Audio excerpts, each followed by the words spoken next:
Hello Capricorn, Sun, Moon, Rising, and Venus signs. Kamusta kayo? Sana po ay nasa mabuti kayong kalagayan. Welcome back po sa Star Tarot. Kung bago kayo rito, welcome din kayo. Thank you sa inyong support. I truly appreciate it. God bless you all po. And Capricorn, maraming salamat po sa lahat po ng nagdo-donate sa ating channel. Maraming salamat sa mga nagsasend ng super thanks. I truly appreciate them from the bottom of my heart. Maraming salamat po sa inyong generosity and for sharing your blessings with me. Strength, paunang mensahe po ninyo Capricorn, this is what your situation is asking of you, na i-activate ninyo ang inyong inner strength, ang inyong courage para maharap ninyo ang inyong sitwasyon. Kasi maaaring tensyonado sitwasyon or delicate situation or sitwasyon na kailangan ninyo na yung tibay ng loob ninyo, no? So, maaaring ganon ang ganap dito for some of you. What else? We have release. Ayan. So, alam mo, Capricorn, parang nakailang readings na tayo for you na halos laging merong purging, releasing energy, no? So, maaaring meron pa kayong pagpipigil, no? Or siguro nagpo-procrastinate pa ang iba sa inyo dito na mag-release ng kung ano man ang dapat na i-release. So, dito, specifically, sinasabi, it's time to release the past, no? And move on to something new. This ending is the first step on the way to a happier future. Kasi parang, hindi kayo makapagsimula ng bagong buhay ninyo dito on a clean slate dahil marami pa kayong bagahe sa inyong dibdib. Marami pa kayong bit-bit, no, na maaaring emotional baggages, emotional wounds, siguro resentments, anger, no, kung ano-ano pa siguro na mga nagpapabigat sa inyong damdamin ang nandiyan pa sa puso ninyo. Kaya para makapag-move on na daw kayo, you need to release that past na. I-release nyo na yan so that you can start fresh sa buhay ninyo, no? What else? We have Two of Winter. Ayan, so this is decision making, no? Decision making na kailangan ninyong harapin pero nagpo-procrastinate kayo, no? Nagwo-worry kayo.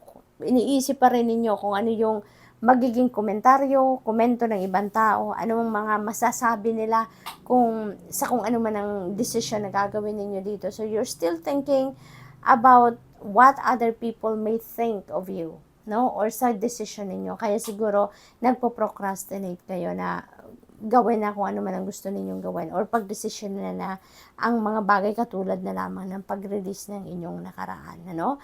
So, maaaring yun ang held back sa inyo para magdesisyon na kayo. Iniisip ninyo kung ano yung sasabihin ng mga tao, no? Sabi dito, if you're torn between your own desires and someone else's, follow your inner guidance, no? Sundin ninyo kung ano yung gabay ng divine universe na binibigay sa inyo. Listen and follow what your intuition is telling you. Yan ang makakatulong sa inyo, no, na makapagdesisyon or magabayan ka kung saan ka dapat pumunta, ano yung desisyon na kailangan mong gawin, no? What else? We have the sun. Wow, this is really beautiful, Capricorn. Beautiful. This is the most uplifting, most beautiful, happy na energy, no, sa buong tarot deck. Kaya, kung ano mga pinaplano ninyo dito, you know what, that is going to push through at saka that is going to succeed, no? Kung ano ang iniisip ninyo dito, malamang yun ang susundin ninyo. Kung ano yung gabay sa inyo ng universe, malamang yun ang papakinggan ninyo. Or malamang papakinggan nyo talaga at gagawin ninyo. Kaya mababalot kayo ng liwanag. No? The sun is going to cut through the darkness sa buhay ninyo. Kung ano man yung mga nagpapahirap sa buhay ninyo, ano man yung mga pinoproblema ninyo, ano man yung mga iniinda ninyong sakit, mga ganon, sakit ng kalooban or sakit ng katawan, you know, that everything is going to improve, no? Magi-improve na yan. Your situation is going to be well na, kumbaga, no? Magiging maayos na din ang lahat. It may not happen instantly, 'di ba? Kasi parang wala naman yatang instant, 'di ba? Lahat is a process. Kaya maaring sa ngayon, ano, magsisimula na kayong pumunta or magsisimula na kayong makaramdam ng pag-improve ng inyong sitwasyon. It will not change overnight, no? Kung ano man ang mga sitwasyon ninyo sa buhay, will not change overnight, pero at least, maaring sa ngayon magsisimula na kayo doon sa pag-improve ng inyong mga sitwasyon, ano? There will be recognition then for some of you. There will be successes for some of you. There will be happiness and joy, prosperity and abundance din na parating sa inyo sa ngayon, Capricorn. Kaya good luck po. Tignan natin kung ano pa ang ganap for Capricorn. We have angel number 222. Ayan, in alignment talaga kayo with the universe sa ngayon, Capricorn. In alignment kayo with your destiny. There are connections, friendship, romantic relationships, family ties na talagang siguro mas magiging tight pa sa ngayon, mas magiging stronger pa, no? Balance also will be back in your life. There are life choices, no, na kailangan ninyong gawin sa ngayon. You may end up with a compromise or commitment din siguro, and pagtitiwala. Yan ang mga siguro kailangan ninyong gawin sa ngayon. How do you move forward toward your life's true calling? Yan ang question sa inyo ng universe. Do what makes you happy. Gawin ninyo kung anong makakapagpasaya sa inyo. Follow your bliss. Your enthusiasm is what keeps you going. Follow your interest if it's piqued by something. Following these routes will help you discover your life's purpose. Napakaganda. So good luck, Capricorn, and that's all I have for you for today. Thank you for watching. Love and light. Namaste. Hello Virgo, Sun, Moon, Rising, and Venus signs. Kamusta kayo? Sana po nasa mabuti kayong kalagayan. Welcome back po sa Star Tarot. Kung bago kayo rito, welcome din kayo. Thank you sa inyong support. I truly appreciate it. God bless you all. Virgo, maraming salamat po sa mga nagdo-donate sa ating channel. Maraming salamat sa inyong sa mga nagsisend ng super thanks. Thank you. I truly appreciate them. God bless you all po at maraming salamat sa inyong generosity and for sharing your blessings with me. So, Ace of Summer, yan po ang paunang mensahe ninyo. This is divine blessing. Now, divine blessing ito. Overflowing. Tignan ninyo yung fountain. Overflowing ang tubig. So, dinedepict niya yung mga blessings na parating sa inyo. Your blessings, the blessings that are coming in are also overflowing. No? Sobra-sobra para sa inyo, para sa mga mahal ninyo sa buhay, so that also you can bless other people, no, through these blessings na marireceive ninyo, Virgo. So this is a new beginning energy because this is an ace, kaya magsisimula kayo ngayon makaramdam ng overflowing of joy, no? Overflowing of blessings ito, kaya overflowing of joy din yung mararamdaman ninyo, Virgo. Ang dami-daming ng biyaya itong parating, depende sa inyong sitwasyon, ano, Virgo? Hindi tayo pare-parehas ng path na pinagdadaanan, hindi tayo pare-parehas ng sitwasyon, kaya iba-iba din, ano, ang blessing na parating sa inyo. But whatever that is coming in abundance. So, depende sa inyong pangangailangan, because ang promise ng Ace of Summer, whatever it is that you need, no, that will be met. Kaya kung anong kailangan ninyo sa ngayon, yan ang maaring ipadala sa inyo ng universe, no? Whether that is love, no, that is new relationship, money, happiness, joy, whatever it is that you need sa ngayon, yan ang ibibigay sa inyo. So, what else for Virgo? We have Emperor energy. Napakaganda. This is about stability. No, this is about order. Order will be back in your life. Balance will be back in your life. Kaya, napakaswerte talaga ninyo sa ngayon, ano? Parang ngayon, inaayos ninyo yung buhay ninyo, inaayos ninyo ang sarili ninyo, lalong-lalo na pagdating sa inyong money, career, and finances, family and relationships, siguro yun ngayon yung mga pinaka-focus ninyo sa buhay, Virgo. Yun ang lalaanan ninyo ngayon ng oras at panahon, no? Ang iba sa inyo din dito, maaring ma-promote kayo into a leadership role, maaring ma-i-appoint kayo sa position of authority, yung mga ganon. Posible din, Virgo, ang iba sa inyo maaring magiging daddy na sa ngayon, ano, yung ganon. So, good luck. We have Ace of Autumn. Holy moly, Virgo. Napakaganda naman ito. Ace of Autumn, Ace of Summer.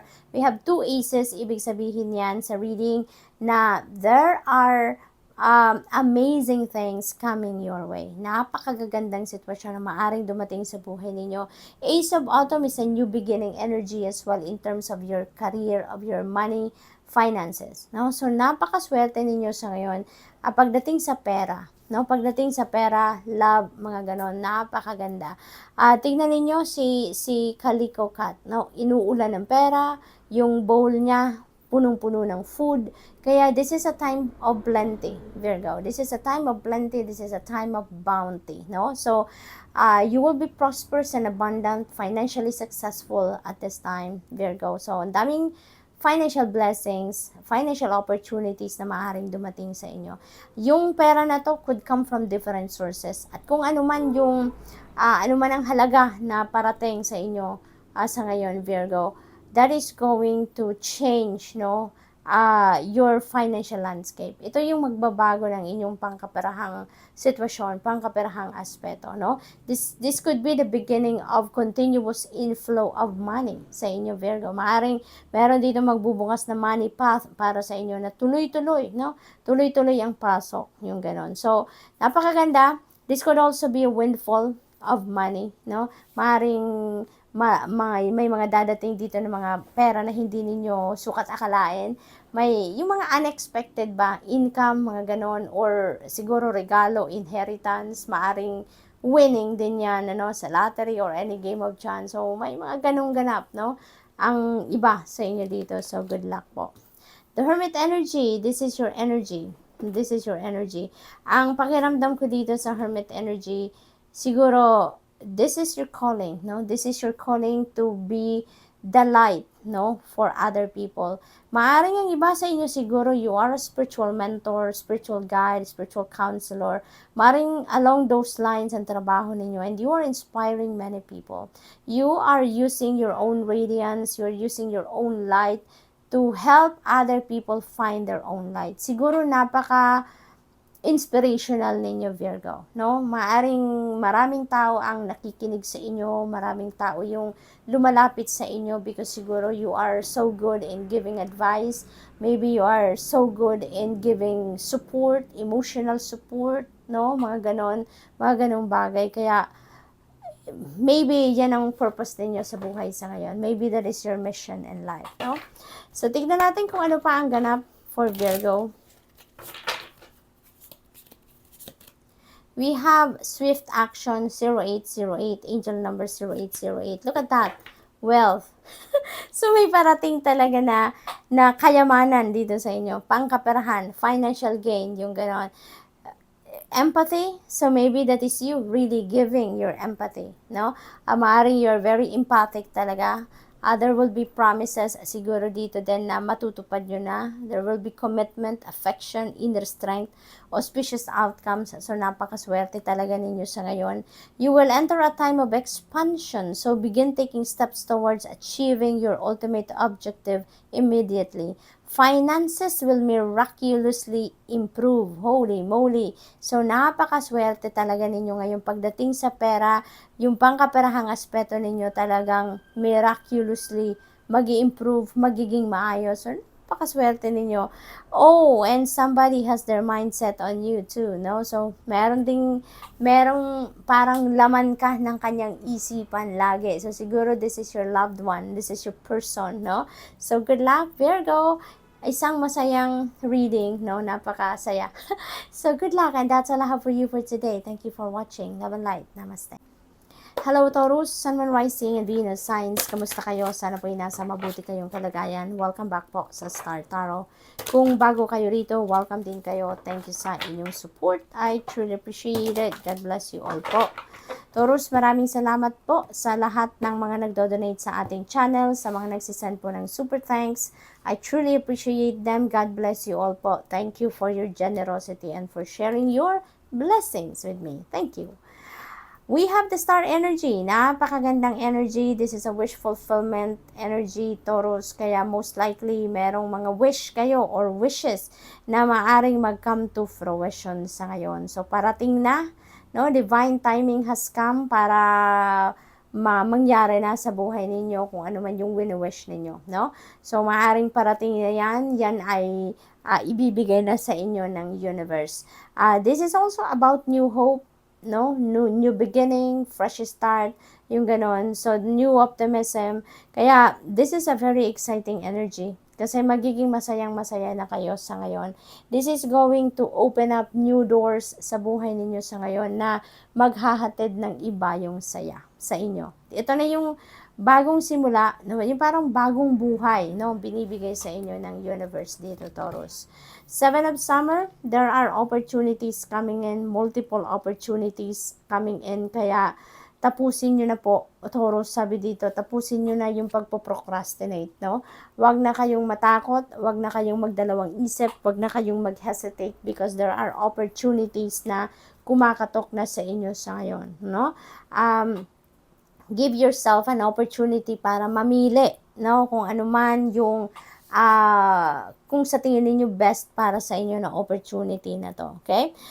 Do not overthink, wag ninyong komplikahin, kumbaga, yung mga, dahil siguro madaming opportunity to, hindi lang ito isa, dalawa, tatlo, no? Na maaring sabay-sabay na dadating sa inyo, kaya maaring ma-overwhelm kayo, ma-complicate yung pag-iisip ninyo, 'di ba? Kasi baka maaligaga kayo, no, sa dami ng oportunidad na siguro kakatok sa inyo dito. Kaya in that case, no, na maaring malito kayo, ma-overwhelm kayo, listen to your intuition. No, listen to your intuition. Yun ang makakapagbigay ng guidance sa inyo na hindi kayo dadalhin yan sa kung saan, kundi kung saan ang best na lugar or best na option dito para sa inyo. Okay? What else? We have the Lover's energy, decision making. Ang kinakaharap ng iba sa inyo din dito, Taurus, and that may be related to your relationships, no? Maaring ang iba sa inyo dito is also entering a new love or romantic relationship if you are single, and if you are looking for love, so maaring ito na yon, maaring papasok na kayo sa ganong sitwasyon. Kung nasa relationship naman na kayo, maaring kayo ay papasok na din sa pag-aasawa, pagbibuild ng sarili ninyong pamilya, mayroon na ditong ikakasal, maaring gano'n, ano. Maari din na nahanap nyo na dito yung inyong eternal love, Taurus, no? Yun ang napipick up ko dito, eternal love. Maari din na ang iba sa inyo dito mas makakaramdam ng more passion, more love, more harmonious relationship. So, yun ang blessing din ng universe pagdating naman sa inyong relationship. We have Princess of Autumn. Ayan. So, this is really a beautiful energy din dahil may mga magagandang oportunidad din na parating sa inyo na related naman sa inyong trabaho, related naman sa inyong pag-aaral, maaaring may promotion dito na maibigay sa inyo, scholarship grant, maaari din na ang iba sa inyo dito is going to start na mag-aral or mag-research, maybe you're doing your own research, preparing for a career change, no? Maaring along those lines din ang pinagkakaabalahan ng iba sa inyo dito.